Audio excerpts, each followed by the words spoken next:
Hello friend, नमस्कार। एक बार फिर पुनः आप सभी का निवेश क्लासेस बाका के यूट्यूब चैनल पर स्वागत है। जैसा कि बंधु आप सभी को पता है कि हमारा जो क्लास चल रहा है वो एसएससी जीडी का प्रीवियस ईयर का सॉल्यूशन चल रहा है। और आपका जो सॉल्यूशन चल रहा है प्रीवियस ईयर का बंधु 4/10/2015 का चल रहा है, सेकेंड पाली का चल रहा है। इसमें आपने 8 सवाल कर चुके बंधु, बाकी का सवाल आज होगा। इसलिए आप सब वीडियो के अंत तक जरूर बने रहें, जिससे कि सारे सवाल को आसानी से समझ सकें और बना सकें। और जो भी भाई बंधु हमारे चैनल को अभी तक सब्सक्राइब नहीं किए हैं वो सबसे पहले बंधु जाके सब्सक्राइब कर दीजिए। साथ ही साथ बंधु लाइक शेयर और कमेंट जरूर करें। बंधु आप सब अपना प्यार बनाए रखें, हमारा प्यार आपके साथ बना ही रहेगा। तो बंधु हम देखते हैं आज का जो सवाल है वह किस प्रकार से है। 4/10/2015 का बाकी सवाल तो बड़ा है बंधु, तो लेते हैं आज का पहला सवाल। तो चलिए बंधु, आज का पहला प्रश्न बहुत ही सुंदर है, नंबर सिस्टम से बंधु सवाल है। 75 से 97 तक की सभी प्राकृतिक संख्याओं का योग क्या होगा। बहुत ही सुंदर प्रश्न है बंधु। यानी आपका जो दिया है 75 से 97 तक, इनका अर्थ क्या हुआ बंधु कि 75 को लेना है, इसके आगे 76 77 फिर डॉट डॉट डॉट डॉट कहाँ तक बंधु 97 को लेना है। इनका योग क्या होगा बंधु, इनको आप क्रम से अगर जोड़ देंगे तो आपका आंसर हो जाएगा। क्या अगर इससे बड़ा टर्म रहे, जैसे 10 से दे दे 200 के 20 के बीच, अगर उसको आप कैसे उतना जोड़ पाएंगे, नहीं जोड़ पाएंगे। तो बंधु कहीं ना कहीं इसका एक तरीका होता होगा, कहीं ना कहीं इसका एक फॉर्म होता होगा। तो बंधु कैसे इसको ज्ञात करेंगे, ध्यान दीजिएगा। अगर बंधु यही सवाल में 1+2+3+ dot dot dot dot dot अगर यहाँ तक रहता 97 तक तो आप फार्मूला से निकाल देते। इनका बीच से कोई फार्मूला नहीं होता, इसको कैसे एडजस्ट करेंगे। तो बंधु 1 से लेकर के 97 तक निकाल लेंगे और फिर 1 से लेकर के यहाँ तक वाला 74 तक निकाल लेंगे और इनको इधर घटा देंगे तो बाकी इतना बच जाएगा। इसी का तो मान चाहिए। तो बंधु कैसे ज्ञात करेंगे, ध्यान दीजिएगा। आप जानते हैं बंधु, प्रथम n तक के प्राकृत संख्याओं का योग बराबर n×n+1/2 जानते हैं। क्लियर है बंधु। अब देखिएगा इसी को बंधु इस फॉर्म में भी आप देखते हैं, इस फॉर्म में आप देख सकते हैं बराबर n यहाँ लेंगे बंधु n×n+1/2। यानी कहने का अर्थ है 1 से लेकर के n तक रहे तो यही फार्मूला होता है। ये तो आप जानते हैं। तो बंधु इस सवाल को देखिए, 1 से लेकर के हमको पहले कहाँ तक लेना है, 97 तक। तो देखिएगा n की जगह बंधु क्या है 97 है, तो 97 रखिएगा और गुने बंधु 98, एक जोड़ेंगे हो जाएंगे बटे 2। कहाँ से निकाल लिए, 1 से लेकर के, कि प्रथम से शुरू होता है बंधु, तो 1 से लेकर के कहाँ तक 97 तक, इतना हो गया। अब 1 से लेकर के 74 तक ई वाले को क्या करना है, घटा देना है। तो बंधु घटा दीजिए, तो यहाँ पे 74 लेंगे तो यहाँ पे क्या हो जाएंगे बंधु, एक जुटेगा 75 बटे कितना हो जाएंगे 2 हो जाएगा। अब बंधु कटा दीजिएगा, इसको कटा देंगे 49 होगा, इसको कटा देंगे बंधु 37 होगा। अब इसको आप गुना कर सकते हैं, 97 गुना 49 माइनस 37 गुना 75। बंधु इसको गुने करेंगे, इसको अगर आप गुना करिएगा जिस भी विधि से करिए 4753 होगा। इसको बंधु आप गुना करेंगे 37 गुना 75 होगा। अब गुना तो करना है बंधु, ये गुणे लिख दिए एक बार। तो देखिएगा इनको गुना करेंगे 2775 होगा। कहीं को दिक्कत बंधु, अब इनको भी आप गुना कर लिए, इतना लिख दिए, इनको गुना किए इतना लिख। अब घटा दीजिए बंधु, घटा तो आप सबको पता है। अगर आपको ये नहीं पता तो क्या होगा, 13 में 5 गया बंधु 8, एकदम कर लीजिए। यहाँ पे आपका कितना बचा बंधु, 14 14 में 7 गया 7। यहाँ बंधु कितना, इसे पैसा ले चुके थे 16 16 में 7 गया 9। यहाँ बंधु 3 3 में 2 गया 1900 कितना हो गया 78 हो गया। यानी जो 1978 आया बंधु कहाँ से आया, 75 से लेकर के 97 तक का योग आया। आपका आंसर हो गया 1978, जो कि देख रहे हैं कितना नंबर ऑप्शन पे है, दूसरा नंबर पे है। क्लियर हो गया बंधु। अगर इस तरह के कोई भी प्रश्न आएंगे आप इसको आसानी से बना सकेंगे। तो चलते हैं बंधु अगले प्रश्न की ओर। तो चलिए बंधु आज का देखते हैं दूसरा सवाल। दूसरा सवाल आपका है औसत से है, बहुत ही सुंदर सवाल है बंधु, और इसको आप कैसे बनाएंगे ध्यान दीजिएगा। सवाल है 6 दोस्तों की औसत लंबाई 167 सेंटीमीटर है। 162 सेंटीमीटर लंबाई वाला एक लड़का उस समूह से चला जाता है, नई औसत लंबाई ज्ञात कीजिए। बहुत ही सुंदर प्रश्न है बंधु। आप जानते हैं औसत बराबर होता है संख्याओं का योग बटे संख्या होता है। इन्हीं के सारे आप सवाल को बना सकेंगे। आपके पास 6 दोस्त है जिनकी औसत लंबाई बंधु क्या है 167 है। अगर इनका योग देखेंगे तो क्या होगा, औसत गुना संख्या इक्वल टू योग, यानी 6 दोस्त और औसत 167, तो योग हो जाएंगे 167 गुना कितना 6 हो जाएंगे। बंधु इसको गुना करेंगे 7 छक 42 42, 6 के 36 4 40, 6 का 6 4 10, यानी 1002। यानी आप देख सकते हैं 6 दोस्तों का जो योग है वो क्या है 1002 सेंटीमीटर है। इनमें आगे प्रश्न में कहता है कि 162 सेंटीमीटर लंबाई वाला एक लड़का उस समूह से चला जाता है। बंधु 6 दोस्त हैं, अगर एक लड़का चला जाएगा तो आपके पास कितने लड़के बचेंगे, यानी कितने दोस्त बचेंगे, 5 दोस्त बचेंगे। अब बंधु देखिएगा 5 दोस्त का जो योग होगा वो क्या होगा, क्योंकि 162 सेंटीमीटर वाला चला गया तो इसमें से क्या करेंगे 162 सेंटीमीटर क्या करेंगे घटा देंगे। क्लियर है बंधु। अगर इनको आप घटा देंगे तो यहाँ पे 0, 10 में 6 गया कितना 4, 9 में 1 गया बंधु 8, यानी 840। अब कह सकते हैं ये जो 5 दोस्तों का योग है लंबाई का वो कितना है 840 है। आपको चाहिए था क्या, औसत। किसका औसत, नई औसत लंबाई ज्ञात कीजिए। नई औसत लंबाई का मतलब है जो 5 दोस्त नया बच गया है, यानी 5 दोस्त जो बचा हुआ है उसी का चाहिए औसत। तो 5 दोस्तों का औसत आप कैसे निकालेंगे, तो संख्याओं का योग बटे संख्या करेंगे। तो योग कितना है बंधु 840, संख्या कितने होंगे 5, कटा दीजिए बंधु, 5 1 का 5, 3 34 6 पंचे 30, बंधु वहां पे 4 8 पंचे 40, यानी 168 सेंटीमीटर औसत लंबाई होंगे वो 5 दोस्तों का, यानी नई औसत लंबाई का। क्लियर है बंधु। अब देख पा रहे हैं कि आपका जो आंसर है कितने नंबर ऑप्शन में है, पहला नंबर ऑप्शन में है। समझ गए। तो चलते हैं बंधु अगले प्रश्न की ओर। तो चलिए बंधु अगला जो प्रश्न है वो आपका क्षेत्रमिति से और तीसरा नंबर प्रश्न है बंधु। बहुत ही सुंदर प्रश्न है और इसी प्रकार के प्रश्न आपको देखने को मिलेंगे एग्जाम में, और ये पूछा गया प्रश्न और सारे का सारे क्या कर रहे हैं प्रीवियस ईयर का कर रहे हैं। देखिए बंधु सवाल क्या है, यदि किसी वृत्त की त्रिज्या 10% घटा दी जाए तो वृत्त का क्षेत्रफल कितना % कम हो जाएगा। तो बंधु आप देखिएगा ये हमारा वृत्त है, ये सेंटर है और सेंटर से परिधि के बीच की दूरी को क्या कहते हैं बंधु, रेडियस यानी त्रिज्या कहते हैं, आर कहते हैं। और ये पूरा का पूरा क्या होता है बंधु, एक चक्कर लगाने में तय की गई दूरी परिधि होते हैं। अब बंधु इसमें कहता है 10% त्रिज्या में, किसमें त्रिज्या में 10% कम कर दिया जाए, तो अगर त्रिज्या कम करें बंधु तो वृत्त का जो है हमारा क्षेत्रफल कम हो जाएंगे। कैसे हो जाएंगे वो भी बताएंगे। तो बंधु ये हमारा वृत्त का निर्माण हो गया। ठीक है, तो कहता है 10% घटा दी जाए तो वृत्त का क्षेत्रफल कितना कम हो जाएगा। बंधु यहाँ बड़ा था यहाँ छोटा हो गया क्योंकि त्रिज्या 10% कम हो गया। अब इसको समझना है, अगर बंधु बड़ा वृत्त रहे या छोटा वृत्त रहे इसका क्षेत्रफल क्या होगा पाई आर स्क्वायर। अगर इसका भी क्षेत्रफल देखेंगे बंधु क्या होगा पाई आर स्क्वायर, लेकिन इसका क्षेत्रफल इस त्रिज्या के अनुसार होगा, इसका क्षेत्रफल बंधु इस त्रिज्या के अनुसार होगा।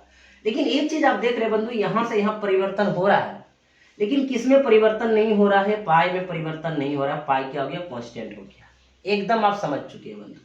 तो आप कह सकते हैं कि जैसन त्रिज्या रहेगा वैसने क्षेत्रफल होगा, जैसन त्रिज्या रहेगा वैसने क्षेत्रफल होगा। कह सकते हैं कि त्रिज्या अगर बढ़ेगा तो क्षेत्रफल बढ़ेगा, अगर त्रिज्या कम होगा तो क्षेत्रफल क्या होगा कम होगा। यानी परिवर्तन जो होगा वो त्रिज्या के अनुसार होगा। यानी इसका क्षेत्रफल अगर बढ़ेगा घटेगा तो 10% के अनुसार बढ़ेगा या घटेगा, या घटेगा तो घटेगा के अनुसार चलेगा, अगर बढ़ेगा तो बढ़ेगा के अनुसार चलेगा। क्लियर है बंधु। अब देखिएगा इसको आप क्या लिख सकते हैं आर इंटू आर, इसको भी बंधु क्या लिख सकते हैं आर इंटू आर। तो कह सकते हैं जैसन त्रिज्या होगा वैसे इसका क्षेत्रफल भी होगा, बढ़ेगा या घटेगा। क्लियर है। अब बंधु ध्यान दीजिएगा, हम इनको जो सवाल बनाते हैं वो AK47 से, AK47 चलाने वाला नहीं बंधु बनाने वाला। AK47 क्या कहता है ध्यान दीजिएगा। अगर बंधु हमारा पहले त्रिज्या 100 है और 10% कम हो गया तो कितना हो गया बंधु 90 हो गया, क्योंकि यहाँ आर स्क्वायर तो यहाँ भी आर स्क्वायर है। यहाँ अगर 100 है बंधु यहाँ 90 होगा, अगर यहाँ 100 है तो बंधु यहाँ क्या होगा 90, यानी नीचे 100 तो 90। क्लियर है बंधु। 100 को पॉकेट में रखना। एकदम पहला सवाल आसानी से समझिए। डबल जीरो बंधु क्या हो गया कैसे 9 नामा 81 बटे कितना 100 से कितना कम है 19, तो 19% का क्या हो गया बंधु कमी हो गया।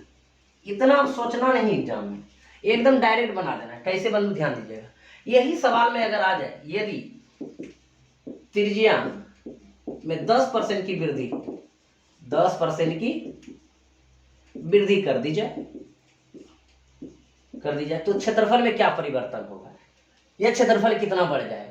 तो बंधु आप ध्यान दीजिएगा, एकदम मन में देखिएगा, पाई स्क्वायर क्या होता है, वृत्त का क्षेत्रफल पाई स्क्वायर। तो पाई क्या हो गया, कांस्टेंट, क्योंकि अगर पाई यहाँ भी है बड़के के साथ तो छोटके के साथ भी पाई रहेगा, अगर छोटका के साथ पाई है तो बड़के के साथ भी पाई होगा, और यह बढ़ रहा है तो किसके अनुसार, जैसे त्रिज्या बढ़ेगा उसने आपका क्षेत्रफल बढ़ेगा।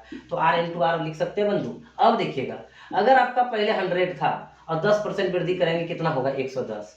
अगर फिर 100 था तो 10% वृद्धि करेंगे 110। 100 को पॉकेट में रखिए, डबल जीरो कैंसिल, लेकर देना कितना है, कैसा से 121/100 से कितना अधिक, 121% का क्या आ जाएंगे बंधु, वृद्धि हो जाएगी। अब समझ गए बंधु, कहीं कोई दिक्कत नहीं है। अगर कह देगा त्रिज्या में 20% की वृद्धि कर दिया जाए तो क्षेत्रफल कितना परसेंट बढ़ जाएगा, ऐसे अगर देते तो कहिएगा सर 120/100, क्योंकि पाई आर स्क्वायर होता है, पाई कांस्टेंट हो जाता तो आर जिस तरह होगा उसी तरह होगा। तो इसका मतलब 120 बटे फिर क्या करेंगे बंधु, 100। 100 को पॉकेट में रखिए, डबल जीरो कैंसिल, बराबर 4 से 144/100।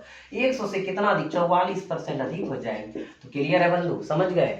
लेकिन इस सवाल का जो आंसर था वो कितना नंबर था बंधु, तीसरा नंबर था। यानी इस प्रकार के अगर कोई भी प्रश्न पूछे जाएंगे आपसे तो आप आसानी से सवाल को बना लेंगे, वो भी कौन विधि से, AK-47 से दाग देंगे। क्लियर है बंधु। तो चलते हैं हम अगले प्रश्न की ओर। तो चलिए बंधु, अगला जो प्रश्न है चौथा नंबर, देखते हैं क्या है। रितु ने 20 रुपये प्रति दर्जन की दर पर 2.1/2 दर्जन यानी 2.5 दर्जन अंडे खरीदी। उसने देखा कि उनमें 6 अंडे सड़े हुए हैं। उसने शेष अंडे 22 रुपये प्रति दर्जन की दर पर बेच दिए। उसने कितने प्रतिशत लाभ या हानि हुई। बंधु खरीदे का मतलब है CP कॉस्ट प्राइस, पहले कॉस्ट प्राइस देखेंगे तब जाके सेलिंग प्राइस देखेंगे।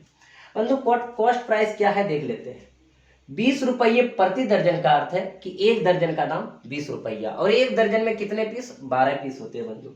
और खरीदे कितना है, 2.1/2 दर्जन, यानी 2.1/2 दर्जन का अर्थ है बंधु 2 दूनी 4 5/2 दर्जन। क्लियर है। अब बंधु देख लीजिएगा, एक दर्जन का दाम 20 रुपया, तो 5/2 दर्जन का कितना, 20 से इसमें गुणा कर देंगे बंधु, 10 दूनी 20, 10 × 5 = 50, यानी कितना पड़ा, 50 रुपये पड़ा। क्लियर है बंधु। यानी कि 2.5 दर्जन जब अंडे हम खरीदे, यानी 5/2 दर्जन जब हम अंडे खरीदे तो उसका कीमत हमको कितना चुकाना पड़ा, 50 रुपया। हुआ क्या बंधु, ध्यान दीजिएगा, देखा कि उनमें 6 अंडे सड़े हुए हैं, यानी इतना जो अंडे थे बंधु उसमें से 6 अंडे सड़े हुए थे। तो बंधु एकदम ध्यान दीजिए, 2.5 दर्जन में अगर 6 अंडे सड़े हैं तो 6 अंडे को क्या करेंगे, घटा देंगे, यानी उसको तो बेच नहीं रहे बंधु, वो सड़ गया तो निकाल देंगे उसको। तो 2.5 दर्जन में से 6 अंडे यानी आधा दर्जन, 6 अंडे का मतलब जब बोले बंधु एक दर्जन में 12 पीस तो 6 है तो आधा है, आधा दर्जन हटा देंगे तो कितना बचेंगे बंधु, 2 दर्जन। 2.5 दर्जन में आधा दर्जन हटा दिए तो कितना बचा, 2 दर्जन। अब बंधु 2 दर्जन जो अंडा बचा उसको बेचे हैं 22 रुपया प्रति दर्जन की दर पर। तो बंधु इसमें हम कीमत निकाल लेंगे, 22 गुणा कर देंगे तो क्या जाएंगे, 44। अब बंधु ध्यान दीजिए, खरीदे थे 50 में, सड़ने की वजह से महंगा बेचे, लेकिन तो भी कितना हुआ बंधु, 44 रुपया हुआ, यानी लॉस हो रहा है। तो कितना का लॉस हो रहा है, तो बंधु 6 रुपया का लॉस हो रहा है। तो आप जानते हैं लॉस परसेंट, क्या जानते हैं, लॉस गुना 100/CP। क्लियर है, जानते हैं बंधु, कहीं कोई दिक्कत नहीं है। तो वही हम लॉस परसेंट निकाल लेंगे। तो लॉस कितना हुआ, 6 का गुना बंधु 100, और कॉस्ट प्राइस हमारा कितना है, 50 है, 50 कटा देंगे बंधु, 50 दूनी 6 दूनी कितना, 12% का क्या हो गया, लॉस हो गया। तो बंधु आप देख रहे हैं आपका ऑप्शन कितने नंबर पे है, पहला नंबर पे है, 12% की हानि। क्लियर है बंधु, समझ गए, किसी भाई बंधु को कोई दिक्कत नहीं। तो चलते हैं अगले प्रश्न की ओर। तो चलिए बंधु, अगला जो प्रश्न है वो पाई चार्ट से है, और इसमें 5 और 6 यानी 2 प्रश्न का इसका हल करना है बंधु। देखिए सवाल क्या है, इसको समझना है। और पाई चार्ट जो डाटा वाला सवाल रहते हैं बंधु बहुत ही इजी और आसानी से बन जाते हैं, क्योंकि SSC JD का एग्जाम है, इसमें ज़्यादा भारी नहीं पूछा जाएगा। तो देखिए बंधु, इसको बनाएंगे आप कैसे, ध्यान दीजिएगा। निर्देश है, निम्नलिखित पाई चार्ट में 4 कंपनियां S, T, U और V का बाजार शेयर दर्शाया गया है, जो आप यहाँ देख पा रहे हैं। कुल बाजार 72 करोड़ रुपये का है। पाई चार्ट का अध्ययन कीजिए और प्रश्नों के उत्तर दीजिए। तो बंधु हमारा जो पाई चार्ट है इसको सबसे पहले अध्ययन कर लीजिए, आप एक बार देख लीजिए ये जो एंगल है बंधु डिग्री में सब दिया गया है, ये भी है, एस है, टी है, यू है, आप इनको बंधु देख रहे हैं। ये 60 डिग्री है, 80 डिग्री है, 120 डिग्री है, 100 डिग्री है। तो बंधु जिसका जैसा क्षेत्र होगा वह उस प्रकार कंपनी निवेश करेंगे। तो देखिए सवाल क्या कहता है, ध्यान दीजिएगा। अधिकतम बाजार शेयर वाली कंपनी कौन सी? अधिकतम शेयर बाजार वाली। तो बंधु आप जानते हैं कि एक वृत्त में 360 डिग्री का कोण बनता है, और इसमें जो बताए कि जिस तरह का क्षेत्र होगा उसी तरह कंपनी इसमें शेयर करेंगे या निवेश करेंगे। क्लियर है बंधु? अधिकतम बाजार शेयर वाली, अधिकतम बाजार शेयर उन्हीं का होगा जिसका क्षेत्र अधिक होगा। तो बंधु किसका क्षेत्र अधिक यहाँ पे है? तो आप देख पा रहे हैं कि भी का क्षेत्र अधिक है। भी का क्षेत्र अधिक इसलिए है क्योंकि इसका एंगल जो है 120 डिग्री सबसे ज्यादा है, और जिसका जितना एंगल ज्यादा होगा उसका क्षेत्र ही उतना अधिक होगा। तो बंधु हमारा जो इसका आंसर हो जाएगा, क्या हो जाएगा? भी हो जाएगा, नहीं चौथा नंबर ऑप्शन हो जाएगा। क्लियर है बंधु? इसको पढ़ने के साथ ही आप बना लिए, कहीं कोई दिक्कत नहीं हुआ। अब बंधु आगे चल के कहता है छठा नंबर प्रश्न, कंपनियों भी और यू के बाजार शेयर में कितना अंतर है? भी और यू इसमें देखिए बंधु, तो यहाँ पे देख रहे हैं जो आपका ये कंपनी टोटल क्षेत्र में जो निवेश किया है, जो शेयर बाजार का चार्ट है बंधु, कितने रुपये का? 72 करोड़ रुपये का है। तो यानी यहाँ पूरा जो क्षेत्र वो कितने डिग्री का है? 360 डिग्री का। यानी ये 360 डिग्री में कितना इन्वेस्ट करते हैं बंधु? 72 करोड़ रुपया। तो यहाँ 72 करोड़ लिख दिए, यानी 360 डिग्री बराबर 72। क्यों बंधु? क्योंकि पूरा क्षेत्र जो है एक वृत्त में कितने डिग्री का कोण बनता है? 360 डिग्री का कोण बनता है, और यही 360 डिग्री में वो 72 करोड़ रुपया यहाँ पे है, निवेश करता है, इन्वेस्ट करता है, शेयर बाजार लगाता है। क्लियर है बंधु? अब आगे चल के कहता है कि भी और यू के बाजार शेयर में कितना अंतर है? भी और यू, तो बंधु यहाँ 120 डिग्री, यहाँ 100 डिग्री, कितने डिग्री का अंतर है? तो देख पा रहे हैं 20 डिग्री का अंतर है। तो बंधु 360 बराबर इतना, तो 20 यानी 20 बराबर कितना? 72/360 गुना कितना बंधु? 20। अब देखिए ये 0 0 कैंसिल, 36 दूना 72, 2 दूनी बंधु कितना? 4। यहाँ पे 72 क्या है? करोड़ में, तो यहाँ कितना हो जाएंगे बंधु? 4 करोड़ हो जाएंगे। क्लियर है? यानी कि दोनों के जो बीच अंतर होगा वो बाजार शेयर में कितना अंतर होगा बंधु? 4 करोड़ का अंतर होगा, जो कि आपका ऑप्शन कितने नंबर पे है? चौथा नंबर पे। क्लियर हो गया बंधु? आप समझ गए? यानी जिसका एंगल ज्यादा होगा वो अधिक कंपनी शेयर वहां करेगा, अधिकतम बाजार का शेयर होगा। अंतर कहेगा तो अंतर निकाल लेंगे, योग कहेगा तो योग निकाल लेंगे। क्लियर हो गया बंधु ये दोनों सवाल? तो चले अगले प्रश्न की ओर। तो चलिए बंधु अगला जो प्रश्न है 7वां नंबर, बहुत ही सुंदर प्रश्न है बंधु, और ये क्षेत्रमिति से प्रश्न है। आप ध्यान दीजिएगा सवाल क्या कह रहा है। एक लड़के को किसी वृत्ताकार पथ की बाहरी और आंतरिक चार दीवारी के साथ चलने में 20:19 के अनुपात में समय लगता है। यदि पथ की चौड़ाई 5 मीटर है तो आंतरिक व्यास कितना होंगे? तो बंधु यहाँ पे ध्यान दीजिएगा, एक ही लड़का चल रहा है, आंतरिक और बाह्य, ये बात में चर्चा करेंगे, ध्यान दीजिए। आप बंधु जीडी का तैयारी कर रहे हो, मैदान पे दौड़ने के लिए जाते हैं, तो आप देखिए जब वृत्ताकार पथ पे दौड़ते हैं बंधु, कोई ये क्या होता है? वृत्ताकार पथ है, एक अंदर का है ये वृत्ताकार पथ, और एक आपका बाहरी का है। अंदर को आंतरिक और बाहर का बाहरी बोलते हैं। क्लियर है बंधु? यहाँ सेंटर से यहाँ तक क्या हो गया? इसका अंदर का रेडियस हो गया, और यहाँ से बंधु यहाँ क्या हो गया? बाह्य रेडियस हो गया, यानी बड़ी आर दे सकते हैं। क्लियर है बंधु? कहीं कोई दिक्कत नहीं है। आगे कहता है बाहरी और आंतरिक चार दीवारी का चलने में 20:19 का, तो पहले कहा था बाहरी और फिर आंतरिक है बंधु। बाहरी में इसको 20 के अनुपात और अंदर में इसको 19 के अनुपात में क्या लगता है बंधु? समय लगता है, ये दिया हुआ है। और आगे चल के ये भी कहता है यदि पथ की चौड़ाई 5 मीटर, यानी ये जो पथ है वो कितना मीटर? 5 मीटर, यानी सब जगह जो पथ है बंधु उसकी चौड़ाई कितना होगा? 5 मीटर होगा। क्लियर है बंधु? तो आंतरिक व्यास कितना है? आंतरिक व्यास मतलब ये यहाँ से जब ये रेडियस आ जाएंगे इसको 2 गुना कर देंगे तो आंतरिक व्यास हो जाए। क्लियर है बंधु? अब एक चीज ध्यान दीजिएगा, ये एक लड़का का जो चर्चा किए थे, क्यों किए थे? क्योंकि बंधु यहाँ चाल कहीं लिखा हुआ है भाषा, कहीं यहाँ भाषा चाल का नहीं लिखा हुआ है। तो बंधु जो लड़का अगर आंतरिक चल रहा होगा और वही फिर बाह्य चलेगा, जो कि अनुपात 20:19 का लग रहा है बंधु, तो यहाँ पे चाल क्या होगा? इसका नियत होगा, क्योंकि दोनों जगह चाल सेम होगा, क्योंकि एक ही लड़का चलने वाला है बंधु, 2 लड़का की बात नहीं हो रहा है। इसका मतलब जिस चाल से यहाँ चला होगा वही चाल से यहाँ चलेंगे।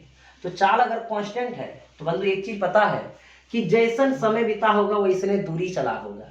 क्योंकि चाल तो मेरा वही है। अगर अधिक समय लगा हो तो अधिक दूरी तय किए होंगे, अगर कम समय लगा होगा तो कम दूरी तय किए होंगे। और अंदर का अगर 19 है बंधु तो कम दूरी तय किए होंगे, और बाहर का अगर 20 है तो ज़्यादा दूरी तय किए होंगे। यानी दूरी पर डायरेक्ट डिपेंड हो जाएंगे, क्योंकि चाल नियत हो चुका है। क्योंकि ऐसे भी बंधु आप जानते हैं एस बराबर क्या होता है, डी/टी होता है, यानी स्पीड बराबर डिस्टेंस बटे टाइम होता है। अगर बंधु यहाँ पे अगर हम ले लें कि हमारा बाह्य, देखिए पहले बाह्य लिखा है, अगर बाह्य अगर हम ले लें यहाँ पे बंधु, बाह्य समझिएगा, बाहरी, और फिर यहाँ पे ले लें हम आंतरिक। ध्यान दीजिएगा, इसको हम समझ रहे हैं बंधु, आसानी से समझेंगे, बहुत बारीकी से समझेंगे। आंतरिक, तो बंधु आंतरिक में अगर बाह्य में s बराबर डी/टी होगा तो आंतरिक में भी क्या होगा, s बराबर डी/टी होगा ना। अब देखिए बंधु, यहाँ भी वही चाल है, यहाँ भी वही चाल है, तो इसका मतलब चाल हमारा क्या हो गया, नियत हो गया। तो अगर हम इसको निकाल सकेंगे तो यहाँ पे अगर समय निकालेंगे t बराबर क्या हो जाएगा बंधु, डी/स्पीड, यानी डिस्टेंस बटे स्पीड हो जाएगी। एकदम देखिएगा बेसिक से समझिए। अगर यहाँ भी टाइम निकालेंगे बंधु क्या हो जाएंगे, डिस्टेंस बटे स्पीड हो जाएंगे। अब देखिएगा, अगर हम मान लेते हैं बंधु यहाँ पे हमारा जो इसका t2 और यहाँ पे t1, देखिएगा t2 एकदम समझिएगा, t2 अब बटे अगर बंधु t1 करें तो देखिएगा t2 हमारा कितना है, d/s, देखिए बंधु यहाँ पे, और यहाँ पे हमारा अगर t2 है तो ये d2 होगा, d2 डिस्टेंस। अगर यहाँ भी d2 मान लो बंधु और यहाँ भी d1 मान लो, एकदम आसानी से। स्पीड तो हमारा सेम है, बोले कि एक ही चाल है, चाल नियत है। और यहाँ भी बंधु हम क्या लिखेंगे, d1 बटे क्या लिख देंगे, s लिख देंगे। अब देखिए s कैंसिल, तो बंधु t2 बटे क्या हो जाएंगे, t1 बराबर d2 बटे क्या हो जाएंगे, d1 हो जाएंगे। यानी कह सकते हैं जो अभी हम बोल रहे थे बंधु, ये हमने प्रूव्ड कर रहे हैं। कह सकते हैं कि जैसन समय होगा वैसने दूरी तय करेंगे, जैसने समय होगा वैसने दूरी तय करेंगे, क्योंकि क्या हो चुका है, चाल नियत हो चुका है। अगर समय बंधु एकदम फिर बारीकी से समझिए, अगर समय अधिक लगेगा तो दूरी निश्चित अधिक होगा, अगर समय कम लगेगा तो दूरी निश्चित ही कम लगेगा। यानी कि चाल हमारा क्या नियत है, बार बार कह रहे हैं बंधु, एकदम बहुत ही इंपॉर्टेंट प्रश्न है। अब बंधु निकाल लेंगे, ध्यान दीजिएगा, एकदम समझना है हमारे मित्र बंधु। अब देखिएगा, बात करते हैं यहाँ पे, अगर हमारा ये t2 20 है और t1 हमारा कितना बंधु 19 है, एकदम समझिए 20/19 लिख सकते हैं, ये हम फॉर्म को लिख रहे हैं। अब एक चीज देखिएगा, d2 यानी डिस्टेंस, डिस्टेंस में क्या हुआ होगा, तो बंधु परिधि है, तो परिधि एक बार हम चक्कर लगाएंगे तो परिधि, वृत्त की परिधि हो गया। और यहाँ से यहाँ अगर हम दूरी तय करते, देखिएगा यहाँ से हम यहाँ दूरी तय करते तो वृत्त की परिधि दूरी करते हैं, तो इसके लिए क्या हो जाएंगे बंधु, परिधि आप ऐसे भी जानते हैं 2π क्या होता है, r होता है, एकदम आप समझते चलिए।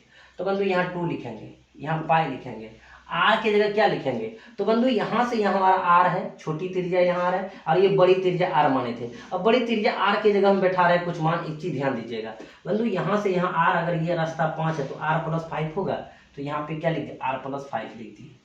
अब देखिए बंधु, यहाँ पे जो आंतरिक लेंगे जिसका हमारा देखिएगा 19 लगा है, तो ये भी है सर्किल, अगर हम परिधि तय किए होंगे बंधु तो यहाँ भी क्या होगा 2π और r आ जाएंगे सिर्फ, क्योंकि यहाँ पे हमारा त्रिज्या ये r दिया हुआ है। क्लियर है बंधु, समझ रहे हैं इसको। अब देखिएगा 2π कैंसिल हो गया, एकदम आपको कहीं टेंशन नहीं लेना है, इधर 20r हो जाएंगे बंधु, और इधर देखिएगा 19r अब प्लस 19 × 95 95 हो गया। ये चीज बंधु आप देख रहे हैं, अगर इधर r बराबर देखेंगे कितना हो जाएगा 95, यानी समझ चुके हैं बंधु, त्रिज्या आपका कितना आ गया 95 आ गया। हमको चाहिए डायमीटर, यानी 2r हो जाएंगे बंधु, तो 95 गुना क्या करेंगे 2, 5 दूनी 10, 9 दूनी 18, तो बंधु 19 190। अब 190 आप देखिए कहाँ पे है व्यास बंधु, डायमीटर, चौथा नंबर ऑप्शन है। क्लियर है बंधु, समझ गए। अब देखिएगा, इसी को अगर डायरेक्ट समझना था तो कैसे समझते, एकदम बंधु सोचिएगा। सबसे पहले देखिएगा, यहाँ से हमारा r, तो यहाँ से r+5 होगा, क्योंकि यहाँ तक r हुआ था, और यहाँ r+ हमारा क्या हो गया 5 हो गया बंधु। तो हमने क्या किया, यहाँ पे रख दिया r+5 और यहाँ पे r। आखिर कैसे इसको समझेंगे, डायरेक्ट ये बात कर रहे थे बंधु। चाल, अगर चाल नियत हो, जो लड़का यहाँ चल रहा हो वही लड़का यहाँ चल रहा हो बंधु, तो चाल तो एक ही होगा ना। तो इसका मतलब जैसन दूरी वैसने समय, अगर ये कम दूरी तय किया तो कम समय, ये ज्यादा दूरी तय किया तो ज्यादा समय। अगर बंधु यहाँ पे देख लीजिएगा T2 यानी बाह्य हमारा समय लगा है 20 और आंतरिक जब चल रहे थे लगा था 19, यहाँ पे दिया है 20:19। देखिएगा आंतरिक बाद में, बाहरी पहले क्रमशः में है, तो पहले का पहले दूसरा का दूसरा, तो ये 20 समय लगा, ये 19 के अनुपात में लगा। आखिर ये 20 समय लगा तो कितना दूरी तय किया, तो वृत्त की परिधि तय किया बंधु। एक चक्कर में तय की गई दूरी वृत्त की परिधि होता है 2π, और यहाँ r+5 हो गया, यहाँ बैठा दिया, और यहाँ आंतरिक तो 2πr बंधु, ये पूरा का पूरा। तो अब इसको हम 2π कैंसिल किए, अब क्रॉस गुना कितना हुआ, r बराबर इतना आया, तो d बराबर बंधु निकाल दिए। क्लियर है बंधु, समझ गए, कहीं कोई दिक्कत हुआ? इस प्रकार के प्रश्न बंधु बहुत इंपॉर्टेंट रहते हैं आपके लिए। तो चलते हैं अगले प्रश्न की ओर। और यहाँ बंधु हम एक चीज क्या करते हैं, समझा भी दिए थे कि कैसे हमारा हुआ था, कटा भी दिए थे, मान भी आ गया था, ये आप समझ चुके थे। तो चलते हैं बंधु अगले प्रश्न। तो चलिए बंधु अगला प्रश्न आपका जो 8वां नंबर प्रश्न है, टाइम एंड वर्क से है। बहुत ही सुंदर प्रश्न है बंधु, इसको आप कैसे बनाएंगे ध्यान दीजिएगा। सवाल है 8 बच्चे और 12 आदमी किसी काम को 9 दिन में पूरा करते हैं। प्रत्येक बच्चे को कार्य पूरा करने में आदमी की तुलना में 2 गुना समय लगता है। 12 आदमी उसी कार्य को कितने दिनों में पूरा करेंगे? तो बंधु देखिएगा यहाँ पे 8 बच्चे यानी 8 चाइल्ड, 12 आदमी 12 में किसी भी कार्य को अगर करते हैं तो 9 दिन का समय लेता है बंधु, ये दिया हुआ है। आगे ये भी कह रहा है प्रत्येक बच्चे को कार्य पूरा करने में आदमी की तुलना में 2 गुना समय लगता है। आदमी की तुलना में 2 गुना समय, अगर इनको 1 समय लगता है तो बंधु इसको 2 समय लगता है, ये दिया हुआ है।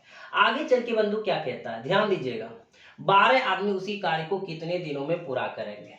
12 आदमी उसी कार्य को कितना दिन में पूरा करेंगे, ये बंधु जानना है। अब इनको देखिएगा कैसे इसको समझते हैं और कैसे बनाएंगे बंधु, ध्यान दीजिएगा।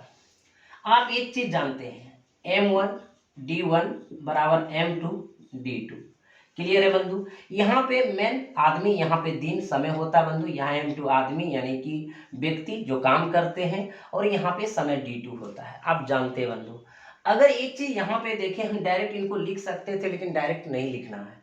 अगर बंधु यहाँ पे हमारा बच्चा काम कर रहा है, अगर हम यहाँ पे C दे दिए यानी आदमी की जगह क्या बच्चा, एक बच्चा अगर कितने समय में, 2 समय में काम करता है, वही आदमी बंधु यहाँ पे M है, और यहाँ पे D2 कितना 1 समय में काम करते हैं, 1 दे दिए बंधु। अब देखिएगा यहाँ पे 2C, यहाँ बराबर कितना हो गया, मेन हो गया, 1 मेन लगा सकते हैं। यानी जहां पे एक अगर आदमी काम करेंगे वहां 2 बच्चे के बराबर काम करेंगे। यानी अगर 2 बच्चा काम कर रहा है तो 1 आदमी के काम के बराबर कर रहा है। 1 आदमी से काम करवाइए या 2 बच्चे से काम करवाइए, काम क्या होगा, बराबर करेगा। क्लियर है बंधु? देखिए कैसे इसको समझ रहे हैं। यहाँ पे हम कन्वर्ट कर दिए, कन्वर्ट कैसे कर दिए, क्योंकि बंधु M के जगह क्या रख दिए, मेन के जगह जो आदमी है वहां पे बच्चा काम कर रहा है, बच्चा लगा दिए बंधु। ये 2 समय में काम कर रहा तो 2 से हम इसको गुना कर दिए। यहाँ पे बंधु M2 यानी यहाँ पे आदमी कितने समय में, 1 समय में। तो इससे हल किए बंधु, पता चला कि जहां पे आपका 1 आदमी काम करेंगे वहां आपका 2 बच्चे का काम होगा, जहां 2 बच्चे काम करेंगे वहां 1 आदमी के काम के बराबर काम होगा। क्लियर है बंधु? अब यहां से पता करना है, 1 का कन्वर्ट करना है कि 8 बच्चे और 12 आदमी जो मिलके 9 दिन में काम कर रहे हैं, तो यहाँ पे देखेंगे कितना आदमी में कन्वर्ट करेंगे तो कितना आदमी होगा जो 9 दिन में काम करेंगे, क्योंकि हमको आदमी टू आदमी लेना है बंधु। तो सबसे पहले देखिएगा, अगर 1 आदमी बराबर 2 बच्चा, तो बंधु 2 बच्चा, यहाँ 2 बच्चे बराबर 1 आदमी, तो 1 बच्चे बराबर कितना, 1/2 आदमी होगा। और आपके पास कितना 8 बच्चा है, तो 8 बच्चा बराबर 1/2 गुना 8 यानी कितना आदमी, 4 आदमी। डायरेक्ट इसको लिख सकते हैं बंधु 4 में, वो भी डायरेक्ट कैसे लिखेंगे ध्यान दीजिएगा। इसका मतलब यहाँ हो गया 4 में प्लस 12 में उसी कार्य को, काम को करता है कितना दिन में, 9 दिन में। तो इसका मतलब बंधु 16 में अगर किसी कार्य को 9 दिन में कर रहे हैं तो कहता है 12 में उसी कार्य को कितने दिन में करेंगे, x दिन में करेंगे। क्लियर है बंधु? यानी M1 D1 बराबर M2 D2 से बना लेना है। अब यहाँ पे देखिएगा, कटा दीजिए बंधु, कटा देंगे, 4 तिया 12, 4 चौक 16, 3 तिया 9, 4 तिया 12, यानी बंधु x बराबर कितना आ गया, 12 दिन आ गया। यानी जो आपका आंसर होगा बंधु क्या होगा, तीसरा नंबर हो जाएंगे 12 दिन। क्लियर है बंधु, इनको आप समझ गए। लेकिन इस विधि से आपको बनाना नहीं है, क्योंकि इस विधि से हम आपको एक बेसिक बताए, आपका यहाँ पे कॉन्सेप्ट क्लियर हो गया। अब इनको बनाएंगे कैसे, उस बात को बंधु समझना है। तो चलते हैं अगली विधि की ओर, तब तक आप इसको स्क्रीनशॉट कर सकते हैं। देखिए बंधु, दूसरी विधि से भी इसको हम बनाएंगे। अगर दूसरी विधि से बनाएंगे तो कैसे बनाएंगे, हमारे पास है 8 बच्चे 8 चाइल्ड, और यहाँ पे है 12 आदमी, यानी 12 में करते हैं काम कितना दिन में, 9 दिन में करते हैं। क्लियर है बंधु। अब एक चीज ध्यान दीजिएगा, आगे चल के भाषा भी कहता प्रत्येक बच्चे कार्य पूरा करने में आदमी की तुलना में 2 गुना समय लगता है।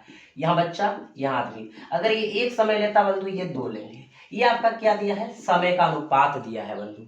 अब हमको कहता है जाकर के आगे सवाल में कि 12 आदमी उसी कार्य को कितने दिन में पूरा करेंगे, 12 आदमी उसी कार्य को कितने दिन में पूरा करेंगे। तो बंधु एक चीज आप जानते हैं कि अगर समय के अनुपात को इन्वर्स करेंगे तो उनका क्या पता चलेगा, क्षमता पता चलेगा, काम की क्षमता। तो इनका बंधु वर्किंग कैपेसिटी निकालेंगे, तो वर्किंग कैपेसिटी निकालेंगे तो क्या हो जाएगा, 1:2 हो जाएगा। अब देखिए बंधु, यहाँ पे हमारा समय जो दिया हुआ था, टाइम जो दिया हुआ था, 2:1 दिया हुआ था। इसका वर्किंग कैपेसिटी निकाले, यानी इसका जो क्षमता निकाले वो 1:2 निकाले, यानी इसका इन्वर्स करेंगे तो क्या मिलेगा, वर्किंग कैपेसिटी मिलेगा। तो बंधु देखिएगा, यानी कि अगर जितने समय में ये एक काम करेंगे उतने समय में ये कितना काम करेंगे, 2 काम करेंगे। ये जो समय ले रहा था 2 गुना ले रहा था, ये बंधु क्या ले रहा था, 1 ले रहा था। क्लियर है, यहाँ तक तो समझ गया। अब ये पता करेंगे कि 8 बच्चे 12 आदमी अगर 9 दिन में काम करता है, कहीं ना कहीं कितना काम करता है, काम को पता करना है। तो बंधु कैसे देखिएगा, 8 गुना देख लीजिए बंधु, यहाँ पे कितना है, एक बच्चा एक दिन में कितना काम करते हैं, एक 8 बच्चा है तो कितना काम करेंगे, 8 काम करेंगे। अब देखिएगा प्लस, यहाँ पे एक आदमी एक दिन में कितना काम करते हैं, 2 काम करते हैं। हमारे पास कितना आदमी है, 12, 12 दूना 24। और बंधु ये एक दिन का काम निकाले, करता कितना दिन है, 9 दिन। टोटल काम निकाल रहे हैं बंधु, टोटल काम ध्यान दीजिएगा, टोटल वर्क निकाल रहे हैं, कहीं कोई दिक्कत नहीं होगा। 8 + 24 और गुने 9, बंधु 24 8 कितना, 32 गुने 9 टोटल, यानी कि कितना काम, 32 गुना 9। गुना करने में टाइम व्यर्थ नहीं करिए। अब बंधु देखिएगा, 12 आदमी से हम कराएंगे। अगर एक आदमी एक दिन में कितना काम करते हैं, 2 काम करते हैं। 12 आदमी अगर काम करेंगे दिन में कितना करेंगे, 12 दूना 24 काम करेंगे। टोटल काम कितना बंधु, 32 गुना 9। तो एक अब निकालेंगे, दिन निकालना है, डे, तो डे बराबर टोटल काम बटे एक दिन का काम। तो 32 गुने 9 बटे कितना, 24, कटा देंगे बंधु, 8 × 4 = 32, 8 × 24, 3 × 9, 4 × कितना, 12 दिन। यानी बंधु वो जो पूरा काम करेगा 12 आदमी, उसको कितना दिन लगेगा, 12 दिन लगेगा। क्लियर हो गया बंधु, समझ गए। इसको बनाएंगे कैसे, एक बार फिर पुनः समझ लीजिए। अगर समय का अनुपात दिया हुआ है, उनका वर्किंग कैपेसिटी यानी एक दिन का क्षमता निकालेंगे, काम निकालेंगे, तो बंधु समय को इन्वर्स करेंगे तो हमारा क्या आ जाएंगे, वर्किंग कैपेसिटी आएंगे, यानी काम का क्षमता का अनुपात हो जाएंगे। अब उसी के अनुसार हमने यहाँ लिए कि अगर एक बच्चा एक दिन में 1 काम करते हैं और एक आदमी एक दिन में 2 काम करते हैं, तो 8 बच्चा है तो 8 काम एक दिन में, 12 आदमी है तो 12 दूना 24 काम एक दिन में, 32 काम होगा 9 दिन में पूरा करना, तो 32 गुना 9 टोटल काम हो गया। अगर एक दिन में एक आदमी 2 काम करते हैं तो एक दिन में 12 आदमी कितना काम, 24 काम। टोटल काम में एक दिन के काम से भाग दिए, दिन निकल गया। क्लियर हो गया बंधु, समझ गए। तो चलते हैं अगले प्रश्न की ओर। तो चलिए बंधु, अगला जो प्रश्न है वो भी टाइम एंड वर्क से है बंधु, बहुत ही सुंदर प्रश्न है। तो इसको आप कैसे बनाएंगे ध्यान दीजिएगा। सवाल कह रहा है, कुछ व्यक्ति एक काम को 40 दिन में कर सकते हैं, यदि 8 व्यक्ति और मिल जाए तो वही काम 10 दिन कम समय में पूरा हो सकता है। प्रारंभ में काम में कुल कितने व्यक्ति लगे थे। तो बंधु आप एक मास्टर फॉर्मूला जानते हैं, M1D1 H1 बटे W1 बराबर M2 D2 H2 बटे W2 जानते हैं। और इन्हीं से जिसका जिसका प्रयोग किया हुआ रहता है उन्हीं से बनाते हैं, इनसे 2 और बनता है। जैसे आप ये सब जानते हैं, M1D1 H1 बराबर M2 D2 H2। अगर वर्क जितना यहाँ होगा उतना यहाँ होगा तो बंधु डायरेक्ट इस फॉर्मूला का प्रयोग कर सकते हैं। अगर आवर नहीं दिया रहे तो M1D1 बराबर M2 D2 भी आप लगा के बनाते हैं। क्लियर है बंधु, ये चीज आप जानते हैं। अब देखिए सवाल में कहता है कुछ व्यक्ति एक काम को 40 दिन में कर सकते हैं। कुछ व्यक्ति मान लीजिए एक्स व्यक्ति एक काम को कितने दिन में कर सकते हैं, 40 दिन में कर सकते हैं। क्लियर है बंधु। आगे चल के कहता है यदि 8 व्यक्ति और मिल जाए, पहले कितना था एक्स, अगर 8 व्यक्ति और मिल जाए तो एक्स प्लस क्या हो जाएंगे बंधु, 8 हो जाएंगे। वही काम 10 दिन कम समय में पूरा हो सकता है। जो 40 दिन में पूरा हो रहा था 10 दिन कम में पूरा होगा, तो कितना दिन में बंधु, 30 दिन में पूरा होगा। तो प्रारंभ में कुल कितने आदमी थे, तो जितना काम यहाँ उतना काम यहाँ, तो बंधु बराबर हो गया। यानी M1D1 बराबर M2D2। क्लियर है, आप समझ गए। इनको हल कर सकते हैं बंधु, 0 0 कैंसिल, 4x 3x प्लस 8 3 24 24, इधर आएंगे x बराबर 24। यानी प्रारंभ में कितने आदमी थे बंधु, प्रारंभ में कुल कितने व्यक्ति थे, 24 थे। तो हमारा आंसर दूसरा नंबर हो गया 24। समझ गए बंधु। इस तरह के प्रश्न को आप आसानी से बना सकते हैं। तो बंधु आज का जो क्लास रहेंगे इतना ही रहेंगे, फिर आप सभी के साथ अगले क्लास में मिलेंगे। तब तक आप सभी भाई बंधु बहन को अनिमेष क्लासेस बांका की यूट्यूब चैनल की तरफ से बहुत बहुत धन्यवाद।